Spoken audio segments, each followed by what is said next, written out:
étapes.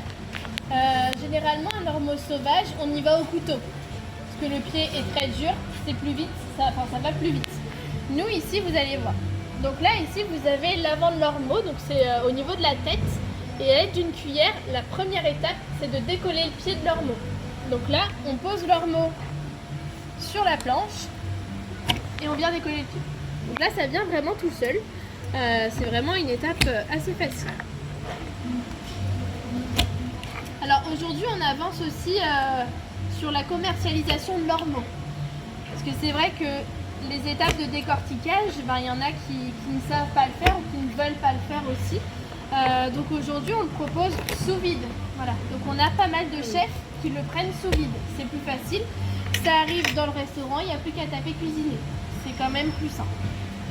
Donc, ensuite, la deuxième étape, c'est de venir enlever l'animal de la coquille, enfin sortir l'animal. Donc en fait, ici à l'arrière, on vient soulever le pied et on va venir tirer vers l'avant. Pas tout de suite. D'accord. Après, il y a aussi plusieurs solutions de préparation. Il y en a donc qui le décortiquent comme ça.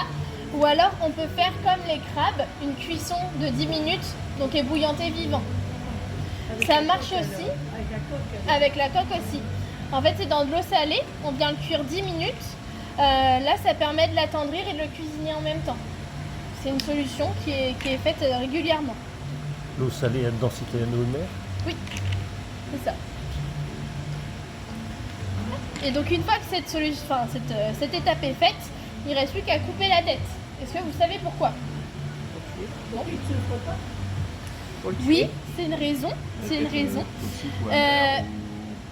Là, non. En fait, on vient couper parce que donc l'ormeau a une bouche, donc avec des petites dents pour brouter les algues. Et en fait, c'est un peu comme le poisson et les arêtes. Ça va être un os, c'est pas agréable, donc on le retire. Vous voyez, c'est vraiment la partie rouge qui est là, qui est dure. Donc en fait, on la retire. Comme ça, après, tout ce qui est là, donc tout l'ormeau se consomme. Et là, il est mort quand vous coupez la Là, tête. il est mort. Là, c'est... On abrège quand même ses souffrances. Oui, on va pas attendre non plus trop longtemps.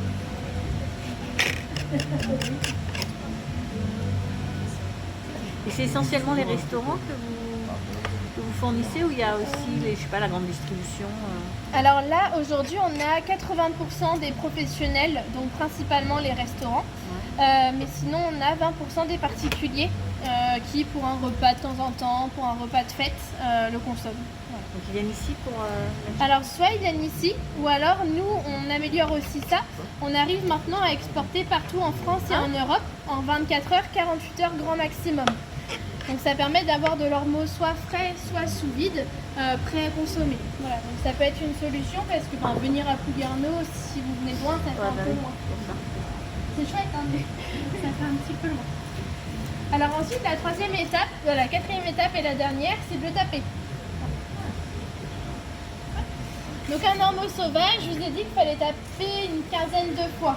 Généralement, l'ormeau sauvage, à la fin, ça devient un tapis. Voilà, il est tout plat.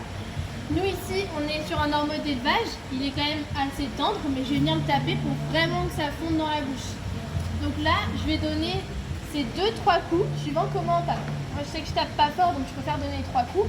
Pas besoin de venir l'exploser. C'est vraiment juste pour attendrir. Et donc là,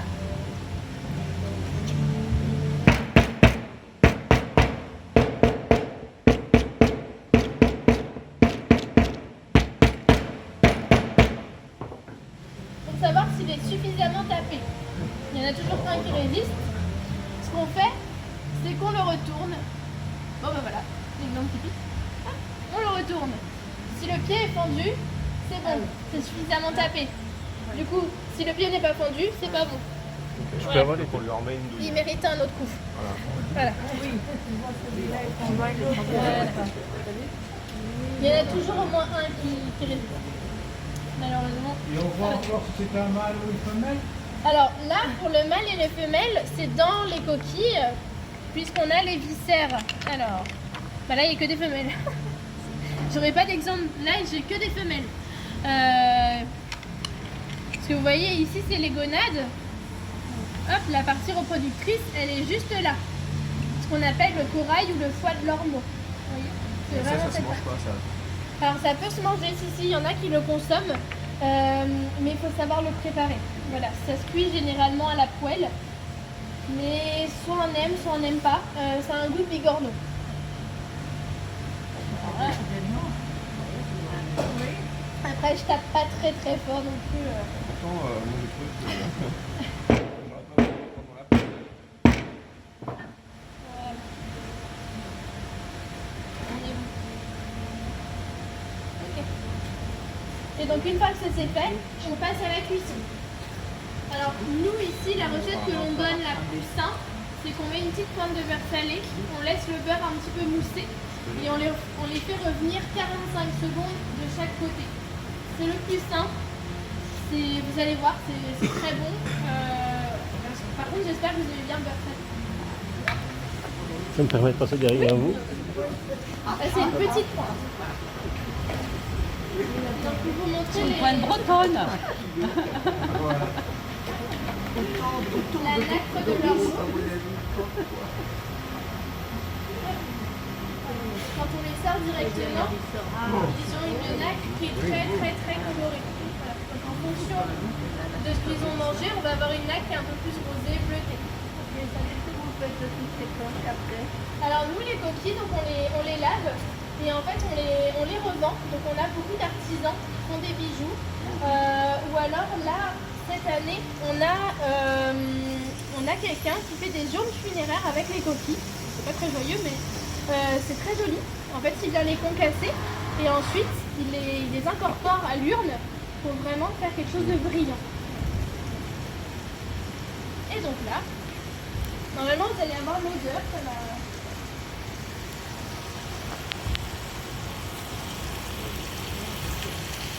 Après, il y a plein de façons de manger l'ormeau. On peut soit le déguster en apéritif, comme ça, juste coupé en fines lamelles.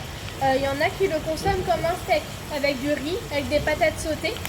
Il y en a même qui font des risottos.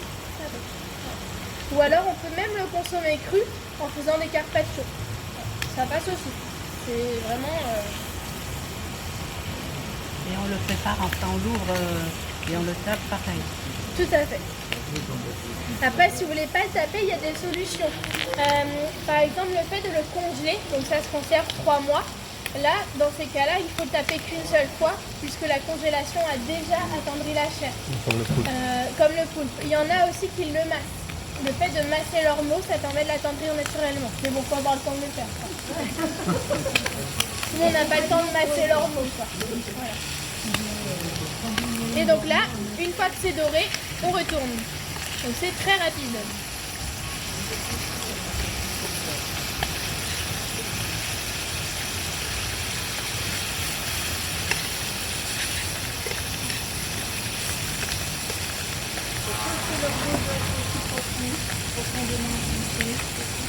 Là, alors, c'est juste qu'il n'aime pas du tout la luminosité, donc il va vraiment venir chercher l'obscurité. C'est principalement pour ça. Généralement, on ne voit pas l'ormeau, puisqu'il est caché dans les salles. À part si vous aimez bien mettre les mains un petit peu partout, là où on ne voit pas, enfin ici là on ne voit pas, mais généralement...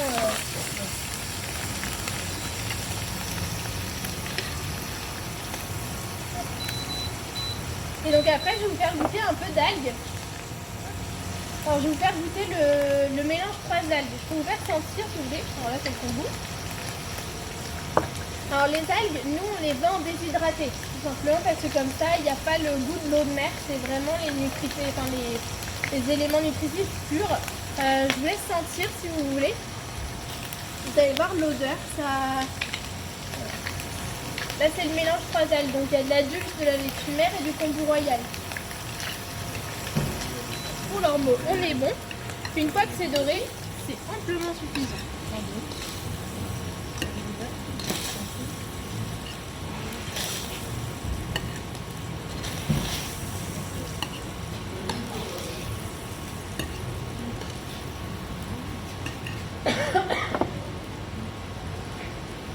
Donc les algues, il faut les réhydrater. Là j'ai que du beurre, donc je vais mettre dans du beurre. Mais sinon ça passe très bien dans des sauces, dans des vinaigrettes. Ou alors juste en salade pour avoir le croquant aussi.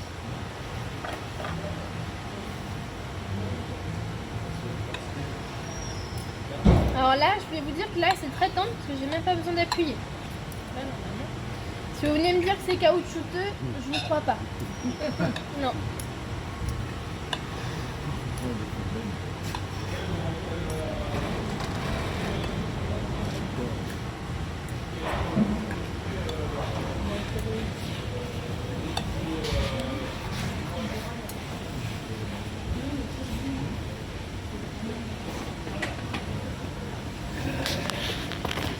Alors, ils sont passés mes amis.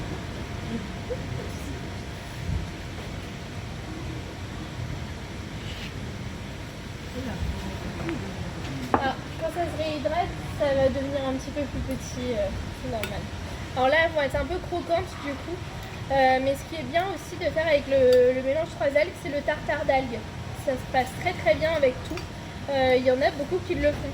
Ça change, ça permet d'avoir des goûts différents. Et c'est original.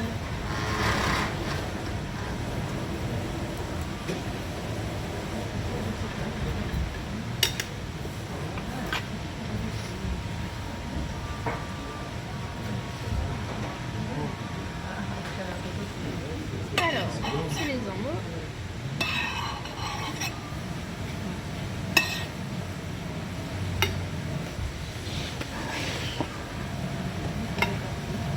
Donc là, c'est à vous de voir si vous voulez goûter l'ormeau avec l'algue ou l'ormeau puis l'algue. Si vous voulez vraiment avoir le goût pur de l'ormeau, goûtez d'abord l'ormeau avant l'algue. À l'inverse. Parce que l'algue, ça permet quand même de relever les goûts.